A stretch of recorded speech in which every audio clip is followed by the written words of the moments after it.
நாங்கள் இப்போ பொள்ளாச்சிக்கு வந்திருக்கோம் எங்களோட பாட்டி வீட்டுக்கு. இதான் எங்களோட மீன் தொட்டி, என்னோட அண்ணாவோட மீன் தொட்டி. உள்ளே பாருங்க கிருஷ்ணெல்லாம் வச்சுருக்கான். அடுத்தது இல்லை என்ன சொல்லணும்னு தெரியல.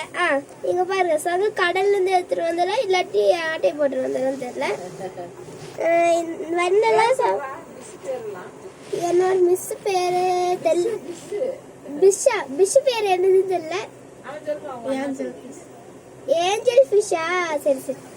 இந்த இது ஷார்க்கு, மேலே போகிறது ஏஞ்சலு, இந்த பக்கம் இருக்க வெள்ளை கலர் என்னமோ தின்னுட்டு இருக்கேன் அது எல்லாமே ஏஞ்சல். அம்மா மேலே போகிற ரெட் கலர் ஃபிஷ்ஷு அது ஃபைட்டர் ஃபிஷ். ஆமா, அதுக்கப்புறம் உள்ள கேட் ஃபிஷ் எங்கேயோ சுத்திட்டு இருக்காமா. அது நம்மளுக்கு கண்ணு யூடியூப்ல தெரியாது. பாத்துக்கோ அவங்க என்னமோ டிவி பார்த்துட்டு இருக்காங்க. உள்ள செடியெல்லாம் இருக்கு. இந்த மீன் வந்து யூடியூப் மறைச்சிடும். பாருங்க செடி கல்லெல்லாம் டேரக்டா கடல்ல இருந்து எடுத்துட்டு வந்தது.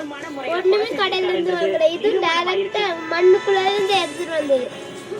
ஒரு 3 நாளைக்கு ஒரு தாட்டி நீங்க இதுல வாங்குனீங்கன்னா கறி வேணும். அங்க பாருங்க பின்னாடி இது லைட் ஓட்டி இருக்காங்க, அதனால வெளிச்சமா தெரியுது.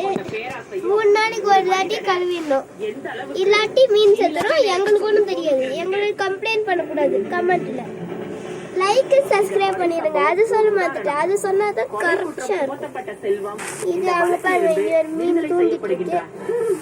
அவதான் இன்னைக்கு நம்ம வீடியோ அத்தாரு சாமி பேர் மறந்துட்டேன். அவங்க